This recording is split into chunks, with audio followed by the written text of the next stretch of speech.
Hello and welcome to the Providence College podcast. My name is Joe Carr. For the next little while, we're going to talk about mission and ministry at Providence College with the college's vice president and associate vice president of that particular part of the college's operation. We'll begin by talking about an exciting book project, but let's start by welcoming Father James Cuddy, class of 1998, vice president for mission and ministry. Hello, Father.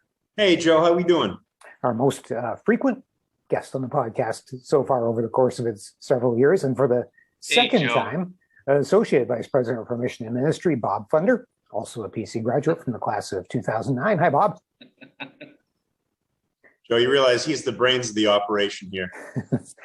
That's what he was telling me. So Bob was. So it's good to know. Good to know.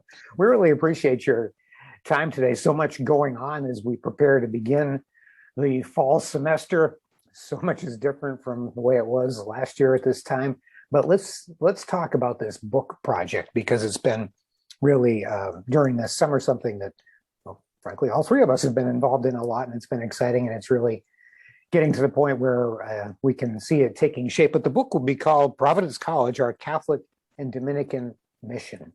And Father, maybe it would be good to start by asking you to describe how this came about. What's the purpose of this, and what was the impetus? Yeah, I appreciate that, Joe, and Bob and I appreciate the time to speak with you and to communicate this to all of the listeners of the podcast, because this is a horribly exciting thing for us.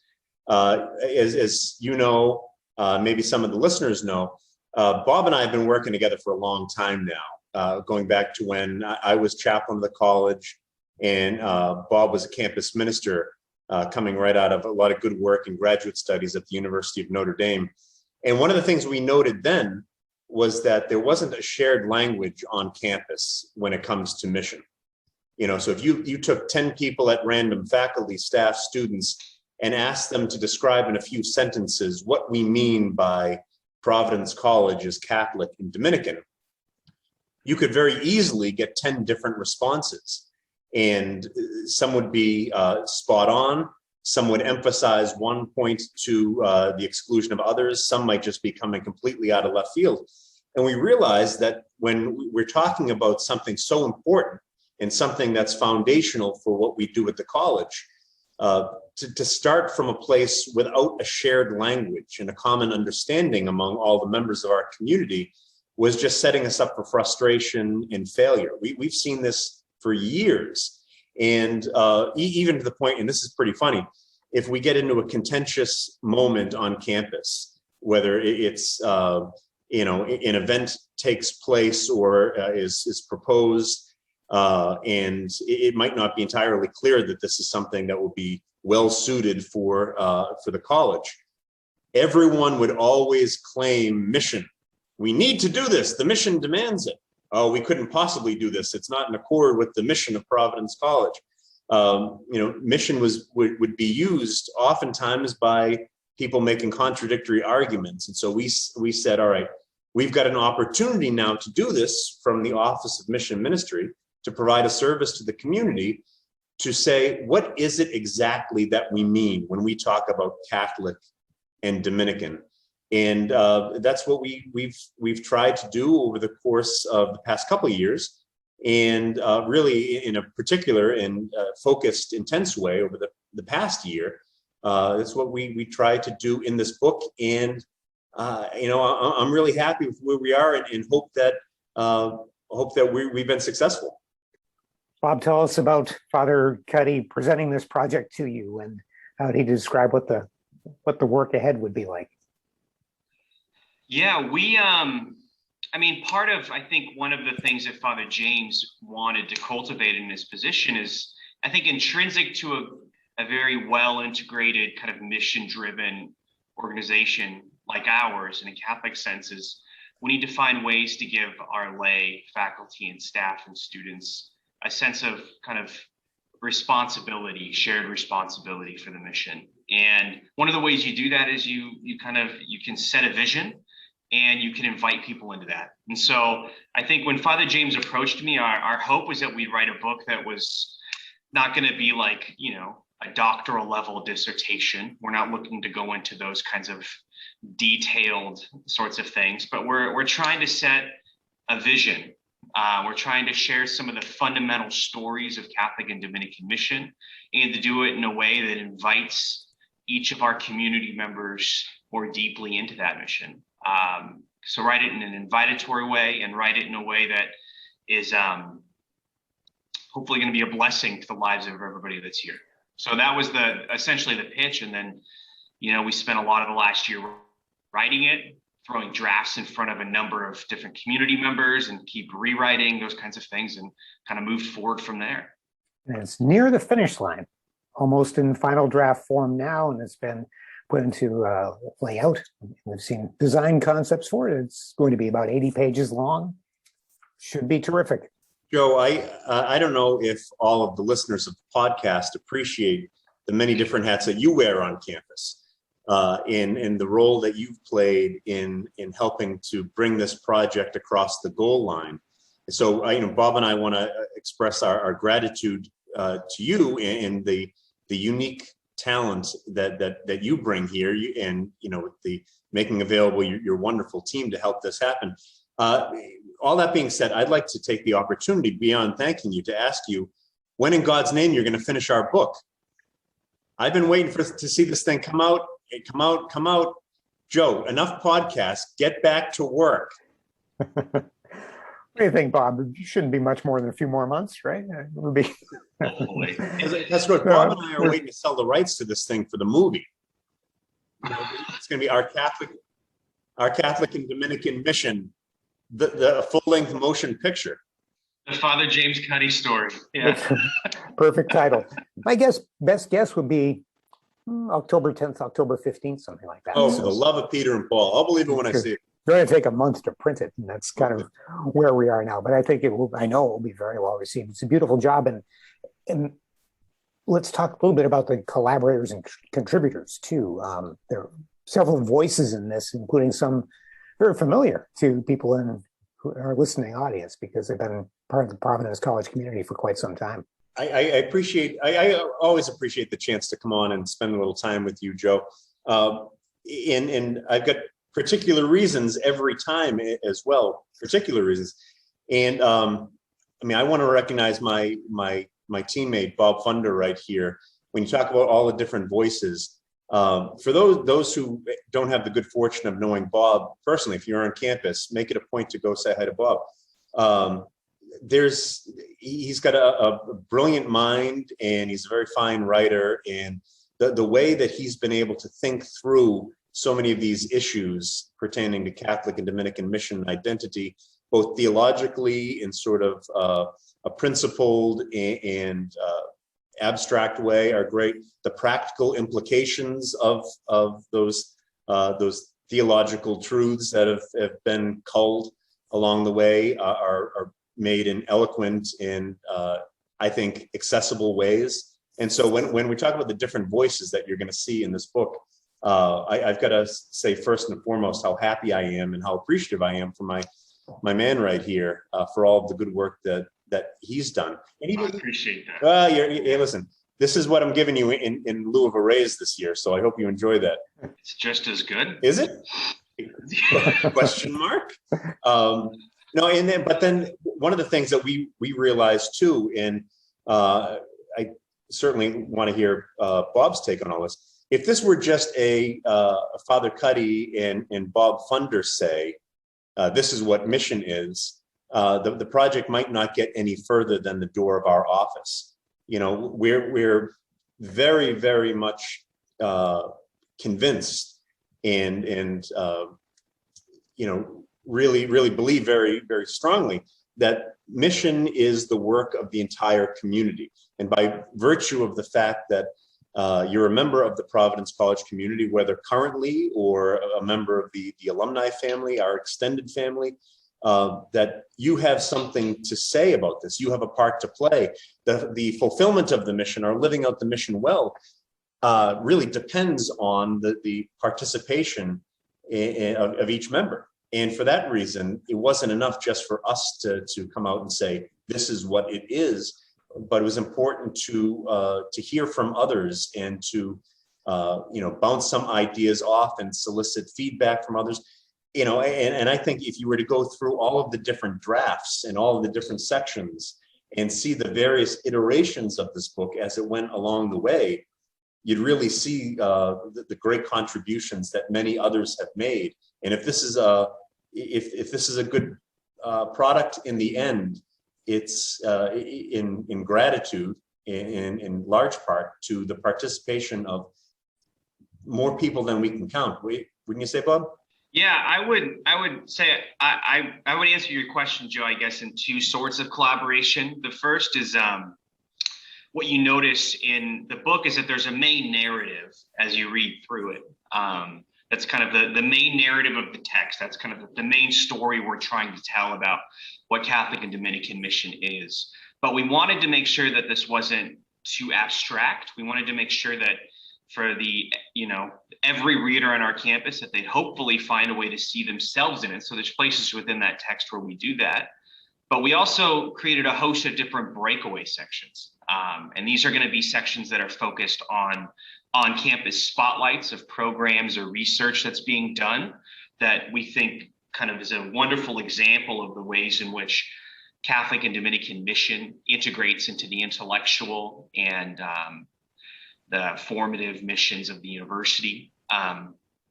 But also, we have an introduction to Dominican saints sections. And this is, I think this is the vision for this is we have community members introduce you as a reader to various Dominican saints. So it's kind of like, here, check out my friend, St. Thomas Aquinas. This is what I love about him. This is how I encountered Thomas at first. And this is why I think you should give him a shot, right? Those sorts of things. So we tried to make it personal. There's elements of personal witness about what different community members find value in the mission, those sorts of things. And we tried to sprinkle that throughout the entire text to make certain, maybe some of the more conceptual points kind of come alive with a little flesh and blood, but also to kind of give it a real incarnational sense, to kind of use a more of a theological term, kind of God becoming man. So we want to see the mission taking on life in the lives of our community. The second, though, is related to that, the second sort of collaboration, and that would be, I would argue, what comes next. I think the mission book is the first volley in a conversation. And as our community members are going to be reading this, I'm excited for what's going to come over the next few years in terms of the initiatives, the programs, the ways in which teaching and learning and community life are all shaped by some of the key principles, the key stories, and the key sense of kind of the images of mission that we provide in this text. So I think my sense is that this is a first draft, but the second draft is going to be largely written in the lives of our community members and moving on down the line. So, it's the first volley. That's how we're looking at it. And let's name some names because, well, Bob, you approached all the people who have contributed to this book with respect to writing. So, and including Father Cuddy took one of the saints right off the top and told that story. So tell us about the folks we will hear from in this book. Yeah, we have, with the saints, we have Dr. Holly Taylor Kuhlman from the Department of Theology. We have Professor Rick Barry from theology as well, and Pam Tremblay from campus ministry. We've got, quotes from a variety of different students involved on different things on campus, but also we've got a kind of like a Hollywood Squares section at the end of the book where we have a bunch of faculty and staff quotes about mission. So, we've got Therese Riley in IA, we've got Quincy Beverly in IDEI. We've got, who else do we have? We have a lot of them. Yeah, Father James. One of the things that we've talked about in this podcast before, Joe, is the image of the Dominican order as being a long white line.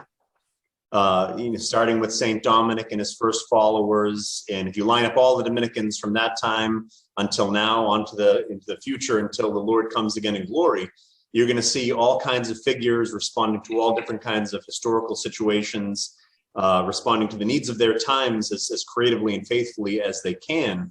And that line goes through the centuries and gets to us here at Providence College and other places in the Dominican world right now, and stretches out beyond us. And so it's kind of neat to think that this is our moment within the Dominican order.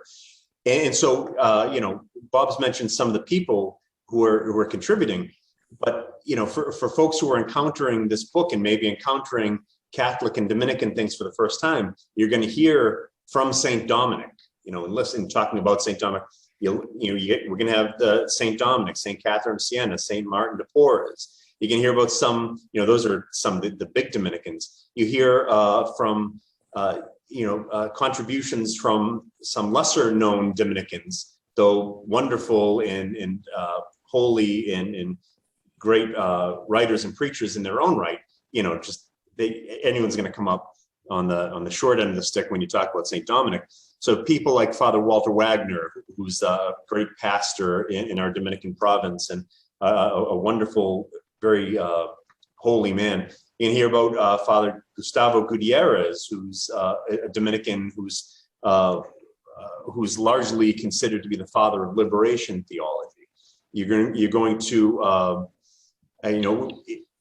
you might not see the names there, but there contributions from a number of different Dominicans whose work has really been foundational for the kind of work we're doing. I don't know, Bob, does Father Murray get mentioned explicitly? Father Paul Murray is an Irish Dominican talking about Dominican spirituality. He doesn't. No, he's in the background, but no. He's in there. We got a lot of, we've got some contributions and guidance from our presidents, from Father Sicard, from Father Shanley, before him. So it's interesting to see. We've got, Dominicans from the past whose legacies we try to build upon and whose example we try to emulate, being spoken of and lived out by a lot of contemporary figures who make appearances directly and indirectly in the text. So I think it's a neat part of the project, Joe. I was vague about this a minute ago, but Father James wrote the page about Saint Dominic, so that was the reference there, and it's excellent, like the whole thing. So I think that people should be looking forward to this book being available to them before very long. Here, it's going to be something that I think we'll all really benefit from, in many ways, as Bob indicated, for a long time to come. So this is, as Bob says, it's the first volley. And as hard as this has been, and poor Bob Pfunder had this great head of hair before the whole project began, and now he's going bald like the rest of us.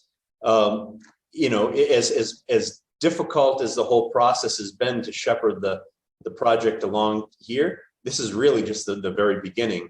But boy, is it exciting!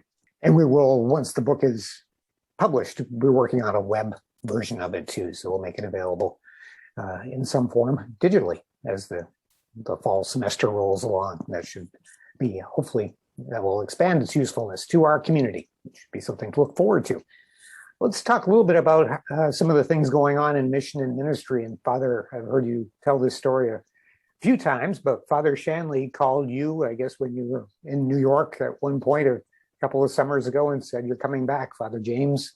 You're going to leave the church where you're the pastor, and we want you to be the vice president for mission and ministry here at PC."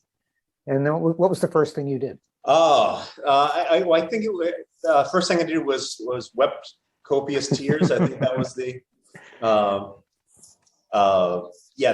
first thing I did was I had a meeting with him and with Father Sicard, who was the executive vice president at the time, because I got this word from the provincial who makes all of our assignments. Sure. And I said, "So this is what's happening. Am I crazy?" He said, "Nope, this is what's happening."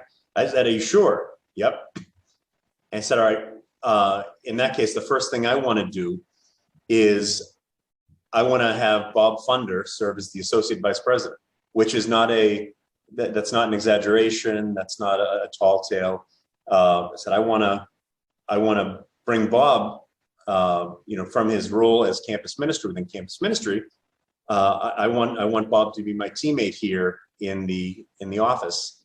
And so they said, "Okay, yeah, whatever you want, if that's what you need, great." And approximately 8 to 10 minutes later, I was on Bob's porch. Bob and his lovely wife Liz and daughter Grace lived in the neighborhood at the time, and I made a beeline from the executive offices to Bob's porch and called him and said, "Hey, what's going on?" He goes, oh, no, I'm just putting the baby to bed. I said, creepily, I said, I know. I'm on your porch. And so you see the blinds start to rustle, and he looks out, and I'm there waving at him like an idiot with the phone in my hand. And so he puts the little one down and comes out to talk. Say, guess what just happened? I said, I'm coming back to PC to serve in this capacity. And Bob offered condolences and some measured excitement. He goes, oh, no, that's unbelievable. I said, well, guess what? I said, I want you here doing this with me. And he said those words that you always want to hear, Joe. He looked at me askance and said, I don't know, let me think about it.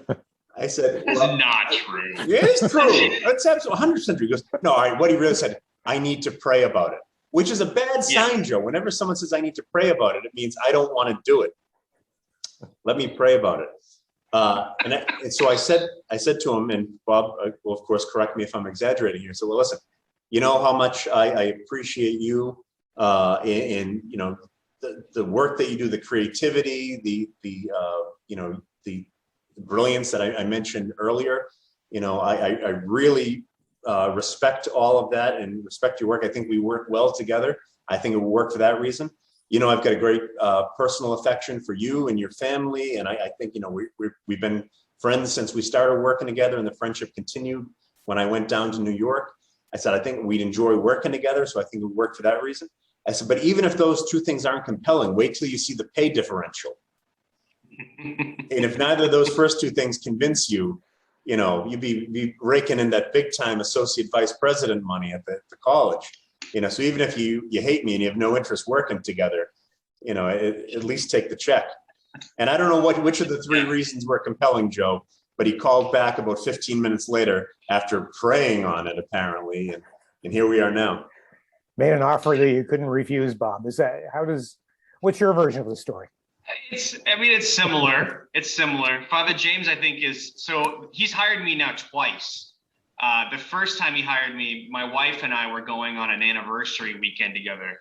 And I said, do you mind, when he offered me the job on a Friday, I said, hey, I'm heading out this weekend. Do you mind if I take this over the weekend, talk with my wife, reflect, pray, etc.? We called it a discernment retreat jokingly. But he didn't appreciate that very much. But so this is a callback to that. But I'll say this: when he told me I was shocked, bit shocked at the offer. But I also then thought back to all the good work in front of us. PC is a place where I have been gifted or given some of the greatest gifts in my own life. This is why I met my wife as a student. When I was working in campus ministry, this is the community that helped us welcome our daughter Grace and that supported us through all of that. This is a place that formed my mind in profound ways. It's a place where I think the Lord gave me a chance to do ministry here that I really believed in, and that I built some incredible relationships. I think I consider, being able to work under Father James' leadership is one of the, not only in terms of my professional life career, but just as both friend and personally, just one of the greatest gifts that I've received here. He's the kind of guy you want to follow into battle, and he's the kind of boss and supervisor who becomes a friend and becomes fiercely loyal, and who really seeks your good in all of these situations. And so I knew this was somebody that that was going to support me and that was going to really value my perspective and sense of things. And this was going to be somebody that we could kind of create, hopefully, some good mission-driven initiatives and serve the university that both has given us so much together. So I needed to talk and pray about it because, I had to talk to my wife. But I also, wanted to be sure this was the right fit for us. We spiritually at least felt confirmed in it, and it didn't take too long this time around. It felt like a godsend. Sure, Joe, I'm sorry to be arguing with Bob, on your podcast, but I offered him a job on Friday. He wanted to take a couple of days. He took about 10 days. He made Hamlet look like a reactionary. I guess I don't remember.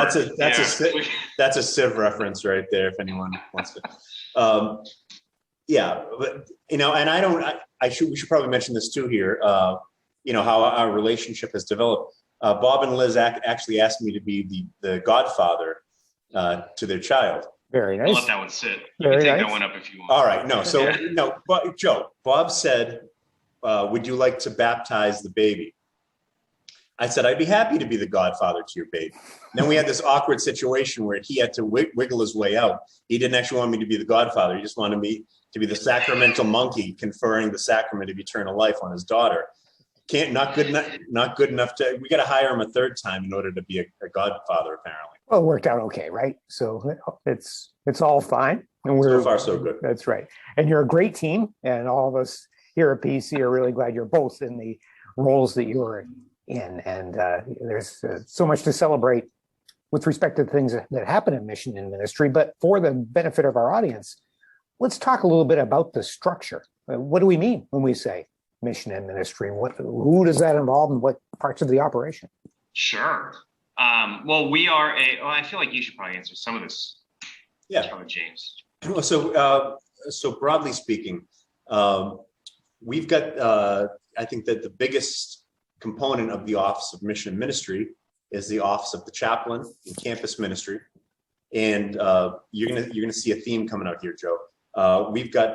We just celebrated the conclusion of Father Peter Martyr Youngworth's term, and he did a wonderful job, certainly better than the guy before him. I forget who it is. As chaplain, to be specific. As right? chaplain, yeah. Mm-hmm. I forget, that guy was a hack. So Father Peter Martyr did a great job. We've now got Father Justin Bolger, whom I think has been a guest on your show here, and he's hit the ground running very well. So we've got we'll see new things coming out of campus ministry and some new faces there. That's very exciting. We've also got the Center for Catholic and Dominican Studies, and we'll see opportunities for lectures and study groups and colloquia and ways of entering into and exploring the Dominican Catholic and Dominican nature of the university, but also different Catholic and Dominican related topics. Some will be found in the mission book, some will be from outside there. And that's being led now. We've got a new director of that center, Father Augustin Reisenauer, who's just finished his doctorate at the University of Notre Dame and is teaching in our theology faculty here. So that's very exciting. We also count the office of the alumni chaplain as part of our Division 2. Fathers Stuart McPhail and James Quigley have been longtime alumni chaplains and have done great work and continue in that role, in their roles now, continuing the great work that they've done for so long and the great faithful service to the college that they've provided in a number of different capacities for many decades. And they were joined most recently by Father Joseph Barringer, who was my old chaplain when I was a student here. So he's our new alumni chaplain. So we've got a lot of exciting things, a lot of great co-workers, and among whom are some new and exciting faces. So we're excited to see what we're able to do now with this whole big team in the post-COVID Providence College world. Bob, you're uniquely positioned to describe the role of lay people in campus ministry, as of course, as one yourself, very important, the contributions of lay people to this work. Yeah, I believe that one of the benefits of, I'll say this, what I saw as a lay campus minister when I was there is, I think we're able to provide a distinctive model of what it means to be a faithful Catholic, what it means to be devoted to the Lord and to the ministry of the church, in the midst of single life or family life, and how to have those balances, and to help give our students an example to see of that, and to help walk with our students in our own kind of capacities and share the gospel with them, and do good work with them.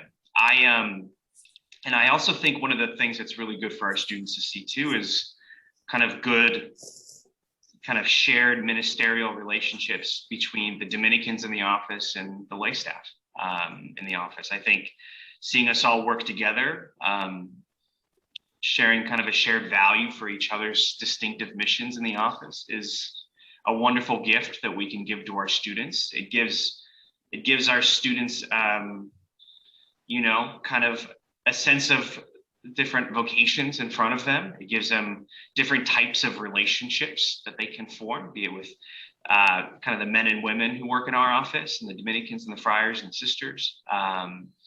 And I think it kind of spreads wide, a lot of the different mentoring relationships that can be formed, different, you know, speaking, sharing the gospel from different kind of shapes of life. I think all of that is of irreducible benefit for our students. We're beginning an academic year at PC that we say this all the time, unlike any other one. And that's been the case for a while now, just about every juncture. But it occurs to me that there may be some unique challenges and opportunities when it comes to ministering to our students, as in many cases they come back to a campus where they haven't been for a long time, or they're coming to one for the first time after a very unusual high school experience.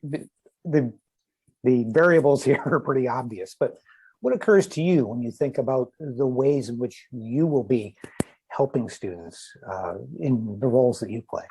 So much of, I think so much of what we do, or the opportunities that present themselves to us, some of them you can't anticipate by trying to read the signs of the times and try to, you know, think through what some of the needs are going to be. And then there's a whole other category of them that are really read and respond, you know, and trying to come up with the best way of caring for members of our community based on what they're presenting. You know, and so I think that the year ahead is going to be a combination of the two. You know, so I think we can certainly anticipate, you know, a little bit of rust on the community.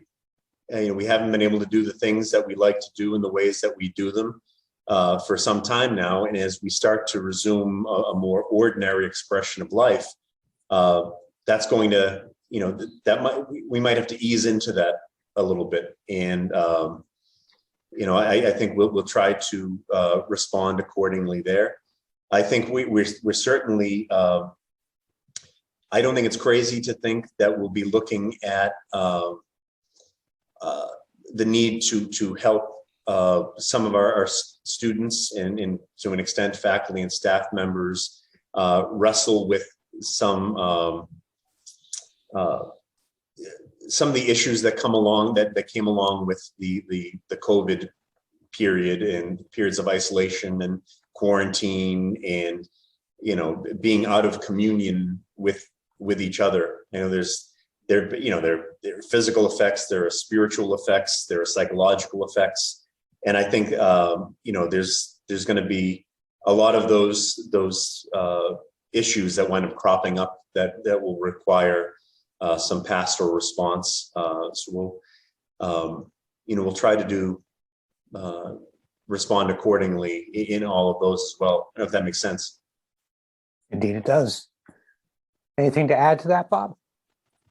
Yeah, I mean, I would say, I think in some ways the work of, from what I can tell, campus ministry will look pretty similar. We're still going to have liturgies. We're still going to pray together. We're still going to have retreats. We're still going to serve. We're still going to do a variety of things like that. But I think one of the gifts that I've noticed with our campus ministry staff is it's one of the most talented and relational and faith-filled groups that I've ever seen doing this work combined together. And I think a lot of the pressures maybe that COVID put, be that socially, emotionally, spiritually, whatever those are, I think the form of relational ministry that kind of seeps its way through a lot of what is done in campus ministry and in the division is going to be the kind of the fertile soil within which all of that is going to take root. And I think as Father James said, it's hard to know until people are in front of you, but I think a lot of that work is going to be done in the relationships that are cultivated, kind of get the rust off, but also, this is a chance for students to face things maybe they've been running from, whatever it is. And I see a lot of good fruit coming from all of that. Yeah, there's a reason to be optimistic, isn't there? We can all think that there's a lot good in front of us and a lot to be excited about. Maybe not right away, but we'll get there. Joe, Jesus Christ is risen from the dead and triumphed over death and sin, and we all get to share in the glory of the Lord. So the Lord has overcome greater things than COVID. And we're witnesses to that, and we'll do our best to communicate that as faithfully, joyfully, and broadly and widely as possible. Beautifully said, Father. Thank you for that. With Father, especially, we generally try to keep these podcast discussions light. That's not entirely appropriate today. We're talking on Friday, the 27th. As you may know, Father James is a Marine chaplain. And just yesterday in Afghanistan, more than a dozen of your fellow Marines died in service, Father.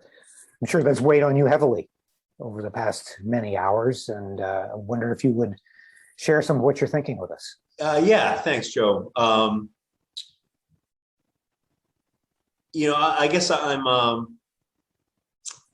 Yesterday was a rotten day, and I was in touch with a number of Marines who are part of my battalion, my infantry battalion down in New York, and to see what they're, kind of checking in and seeing how everyone was doing, and just sort of touching base. I think, so I hope this makes sense. Well, we didn't know these particular servicemen. We knew them. We don't know these ones in particular, but you know who they are. You know the roles that they're being asked to fill. You know the spirit with which they'd enter into that service, and it personalizes things a little bit to have some inkling of what was going on with them, standing their posts, exercising their duties well in a compassionate way. I think we've all been very moved by pictures and videos that we've seen of service personnel, Marines, and soldiers, Navy personnel over there who have been working on the ground, helping some really poor, vulnerable people. I think that kind of personalizes things a bit. I've talked to, one of the other common sentiments that came out is how blessed and honored we are to wear a uniform, and how willing